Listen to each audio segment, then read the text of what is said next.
O Senhor esteja convosco. Ele está no meio de nós. Proclamação do Evangelho de Jesus Cristo, segundo Mateus. Glória a vós, Senhor.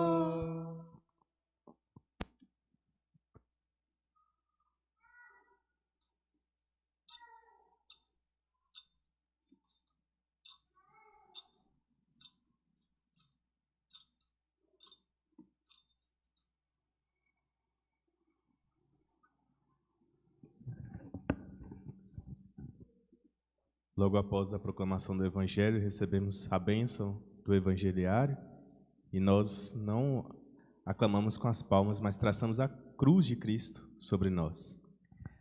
A origem de Jesus Cristo foi assim. Maria, sua mãe, estava prometida em casamento a José. E antes de viverem juntos, ela ficou grávida pela ação do Espírito Santo. José, seu marido, era justo e, não querendo denunciá-la, resolveu abandonar Maria em segredo. Enquanto José pensava nisso, eis que o anjo do Senhor apareceu-lhe em sonho e lhe disse: José, filho de Davi, não tenhas medo de receber Maria como tua esposa, porque ela concebeu pela ação do Espírito Santo. Ela dará à luz um filho e tu lhe darás o nome de Jesus, pois ele vai salvar o seu povo dos seus pecados. Tudo isso aconteceu para se cumprir o que o Senhor havia dito pelo profeta. Eis que a virgem conceberá e dará à luz um filho. Ele será chamado pelo nome de Emanuel, que significa Deus está conosco. Quando acordou, José fez conforme o anjo do Senhor havia mandado e aceitou sua esposa. Palavra da salvação. Glória a vós, Senhor.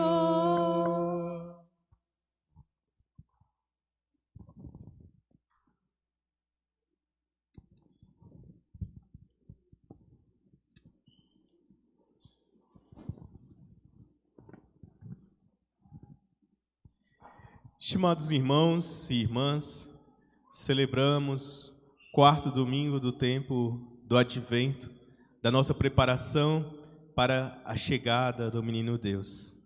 Quando vemos as 4 velas da coroa acesa, desperta no nosso coração essa alegria. O Natal está chegando, momento oportuno para podermos fazer a experiência da verdade, da justiça, que a palavra do Senhor nos revela e que o nosso Senhor Jesus Cristo, a própria palavra, o próprio Verbo encarnado, veio nos trazer através deste gesto da redenção humana que é a encarnação. Mas para isso é preciso que a gente continue a percorrer este caminho. Durante essa semana temos ainda as celebrações de encerramento deste tempo do Advento, que ainda vai nos recordar a importância de fazermos com que a nossa comunhão com o Senhor aumente e se revigore nos nossos corações. Se vocês bem recordam, no início do Advento nós falávamos que a cada domingo nós vamos como descendo os degraus até chegar a este 4º domingo, quando nós contemplamos a Sagrada Família de Nazaré. Em determinado ano litúrgico, nós contemplamos essa mesma narrativa, mas a partir da perspectiva de São Lucas, do olhar de São Lucas para o sim e a resposta de Nossa Senhora.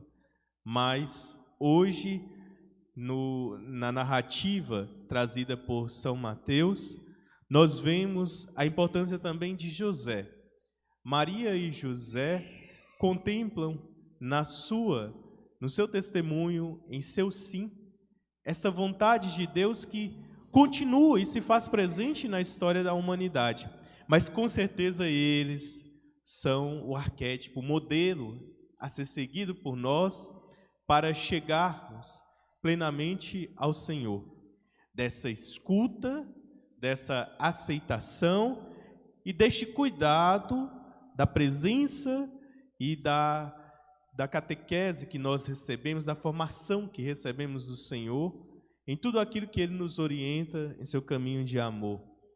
Nós podemos dizer que hoje nós celebramos este momento em que a família sagrada se prepara para acolher o menino Deus em seu seio.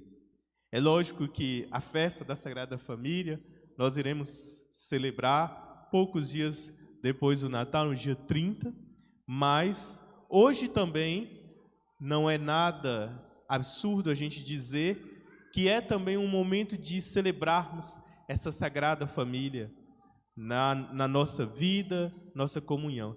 E como dissemos, com este enfoque em São José.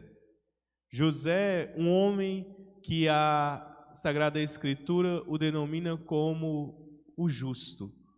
Muito nós falamos, dentro da nossa caminhada de fé, sobre o silêncio de Maria. Mas José também é um homem silencioso, é um homem que escuta essa vontade de Deus em seu coração, e o seu testemunho e o seu cuidado com o menino Deus é tão importante e fundamental dentro da história, que ele é considerado por nós o patrono da igreja e o patrono da família e dos pais, claro, também. São José, considerado justo, não como a justiça dos fariseus, que era uma justiça baseada apenas numa visão externa, na dimensão daquilo que as pessoas olhavam para eles e enxergavam essa justiça apenas na realidade que eles transpunham para as pessoas. José, ao contrário, ele nos lembra a dimensão de que aqueles que fazem a vontade de Deus estão sempre a escutar a sua palavra em seus corações. Ouvimos no Evangelho que José recebe esta revelação através de um sonho. Porque antes disso, ele tinha uma boa intenção. Como a gente sabe, a tradição judaica, a tradição dos povos era muito ríspida com a mulher que era considerada aquela que havia traído seu marido. José tinha certeza que Maria não o havia traído, mas não sabia o que fazer. Não sabia como isso havia sido concebido no seio da sua família. E é por isso que ele decide assumir a culpa para si e decide abandonar Maria em segredo, para que as pessoas, a sociedade não julgassem a Maria, mas julgassem a ele.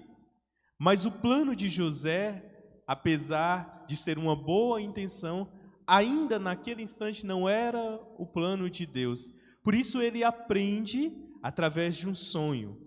É lógico que o Evangelho está narrando aqui um sonho de um dormir físico, mas nós podemos dizer que este sonho de José era o sonho também espiritual, o sonho da humanidade, o sonho do encontro com a vontade de Deus, o sonho de que nós precisamos sempre recordar daquilo que o Senhor nos fala, e nos fala muitas vezes de maneira simples aos nossos corações. Nos fala de uma maneira leve, para que nós possamos, talvez, suplantar, ir além das nossas próprias perspectivas e ir ao encontro da vontade de Deus. É isso que José nos ensina, através do seu sonho.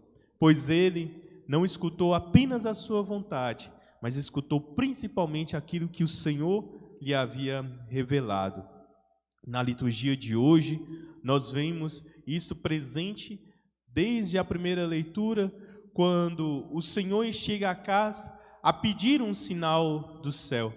Muitos sinais nos são dados pelo Senhor, e Acás talvez até desafia o Senhor, mas logo recebe essa resposta, que o Emanuel, o Deus conosco, haveria de vir. E é este Emanuel que nós contemplamos no Evangelho, que é revelado em sonho a José. Talvez passe despercebido por nós essa realidade de que no Evangelho fala do nome de Jesus, o ungido, o nome de Jesus significa isso, né? O que veio para trazer a unção a todos, mas, como diz o anjo a José, ele será chamado pelo nome de Emanuel, justamente para cumprir a profecia de Isaías, aquele que haveria de vir para, de uma vez por todas, selar essa aliança entre Deus e a humanidade. É o Deus conosco, é o Deus presente na nossa história, é o Deus que se dá como presente a nós, e nós somos convidados a fazer esta experiência da redenção. Por isso nós cantamos no Salmo responsorial: abri as portas da justiça para que o Rei da Glória possa entrar. E para que o Rei da Glória possa entrar, nós precisamos também preparar este terreno dos nossos corações. Ninguém recebe o Rei de uma maneira indigna. Ele primeiro se prepara o ambiente para aquele que vai chegar. E é assim também que o Senhor quer habitar nos nossos corações de uma maneira digna, de uma maneira verdadeira. Por isso, nós tivemos 4 semanas, 4 domingos, recordando esta presença do Senhor, essa sua vinda gloriosa nos nossos corações. Mas a notícia boa é de que ainda nos resta uma semana, pois se talvez nós não preparamos devidamente, se não preparamos o seio das nossas famílias para a chegada do menino Salvador, ainda temos uma semana para celebrarmos a fé, para comungarmos do amor de Deus, para nos convertermos plenamente a este sonho de Deus a toda a humanidade. A liturgia de hoje nos fala de maneira implícita também sobre a dimensão da família. A família é o lugar sagrado que o Senhor preparou e nos reservou para vivermos o caminho da santidade.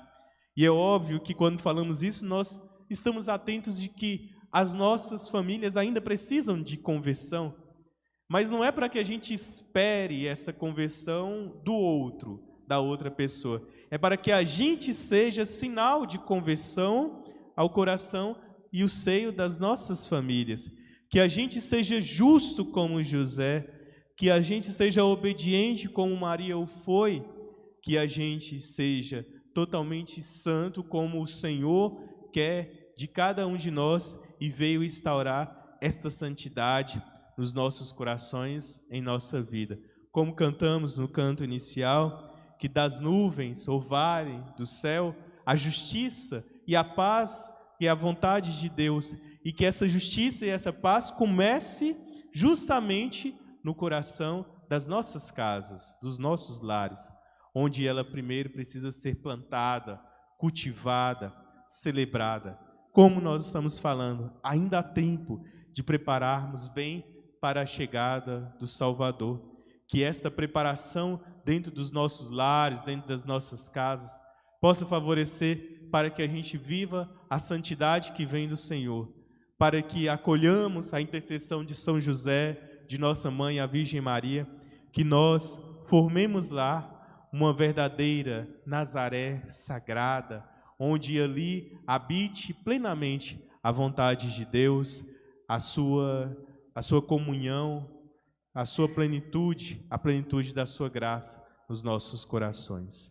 Que eles intercedam por nós e que esses dias de preparação para o Natal nos faça perseverantes na fé e comungantes do seu amor e da sua graça redentora.